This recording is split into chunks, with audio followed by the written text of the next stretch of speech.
Fisher Shoshone, and we'll be working on how will we manage the upper springs, and that's something that we'll be doing in consultation with them. And that process hasn't begun yet. We're just starting on that, and we're hoping for some good collaborative opportunities, potentially bringing out. It would be great to bring out tribal youth to help do some of that work and to help reconnect their people to that space.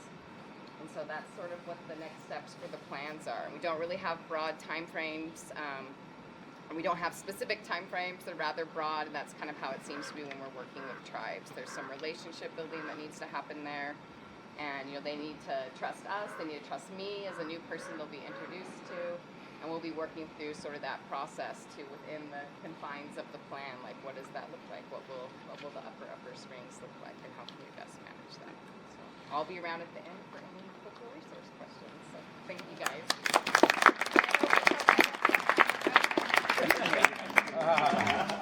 Buy some gas, come on in. Yeah.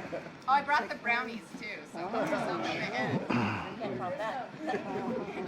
just sugar. I'm Jessica Barr. I'm the deputy chief, and I know a lot of you. I've been working as the liaison with SPA, so kind of the communication between the park and the board, and kind of working on when we were signing the MOU and working on the concept would be an annual work plan. So expectations, working together to see like what each year what we could do to work together and how it's going to be efficient.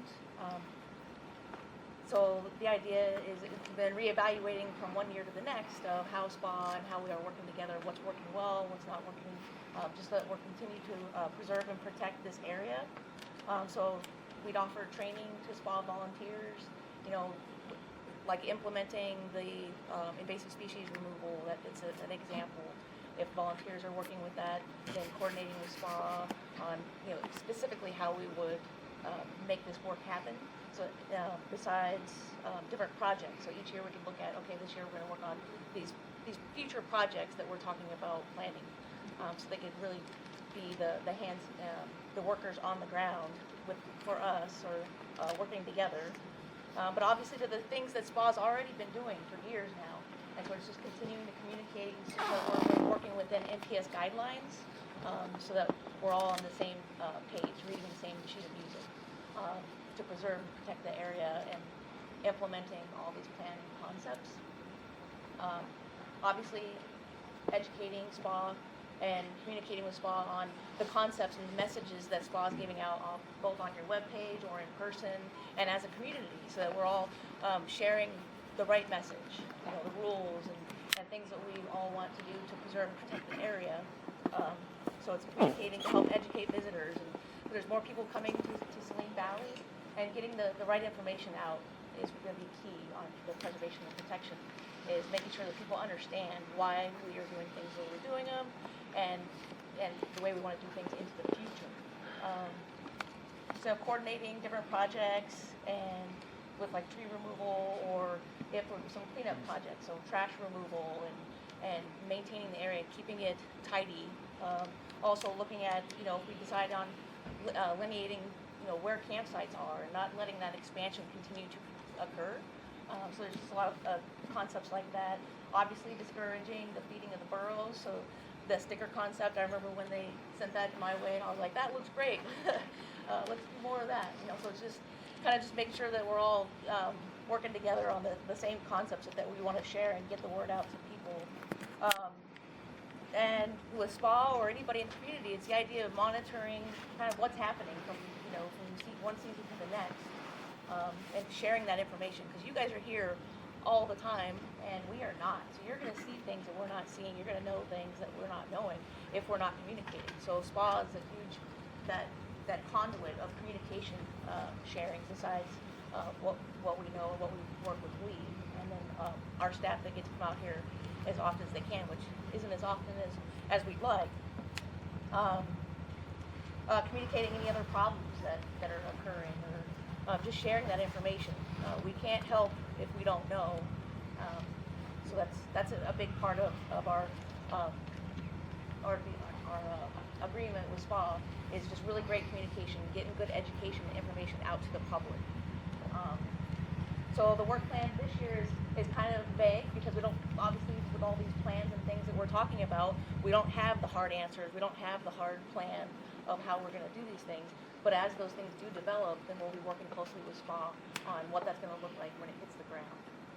So it's great. I really appreciate being a liaison with also with Gear Grinders and SPA, just different people who want to help us, because there's so much work out here that there's far more work than we will ever be able to occur ourselves as park staff. So it's volunteers and coordinating with volunteers and different groups that have the passion and can take that forward. So the other thing I'm talking about is in the plan talks about the auto shop. So the auto shop, I'm still wrapping my mind around the auto shop. It's like, well, what is the service? And in the plan, it says that we're going to be removing the auto shop within 3 years. So what does that look like? So we've already brought out a big trailer, and Lee's already downsizing stuff. Stuff accumulates here. And when we think of an area, in a wilderness area, like the footprint and how much stuff, like we all understand that stuff accumulates in our own homes and in our own world. You know, imagining just stuff accumulating here, it's just not good. So it's great. We're starting to pull out stuff that just shouldn't be here anymore. But that expectation of having an auto shop, that's just got to go away. Even the idea that there is an auto shop just blows my mind. But so that expectation, I think the biggest thing is going to be educating people that there's not going to be that expectation of an auto shop or auto service. And then getting the information out. Obviously, cars are better nowadays, and maybe there are less problems. I don't know, these roads, you know, they eat tires. Obviously, that's the number one thing. But getting the word out of, like, do you have spares? Do you know anything about your vehicle? Do you have the right tires? Like, just educating people. You shouldn't be coming out here if your vehicle's not going to live up to the challenge, right?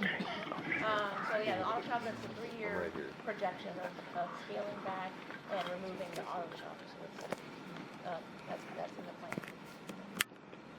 One thing I just want to remind you guys about is that the community, as you call it, Yep.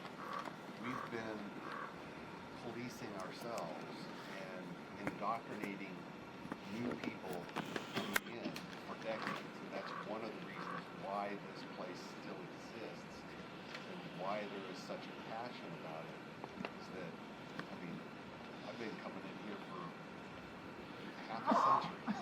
So, but because we have this interconnection and intertwining, we are a vast resource of being able to rein in the folks that are camping outside the boundaries, especially once they're actually established and we know where they're at and so forth. Because it's really nice to just have somebody walk over and say, hey, hi, I'm such and such, and you guys are outside the boundaries, can you please come in? So forth. And I think that's such a great resource for you guys. Oh, totally. So other than you can just come out and camp. I would imagine we've been changing tires out of here right next to 50 years or better. We've got a tire breaker out here. I just fixed the rear axle 2 weeks ago on a big motorhome. Well, I commend that. It's definitely like a remote place. Would our tire break be a cultural resource? It's been here for over 50 years. Your spare is to get you back out, not to keep going.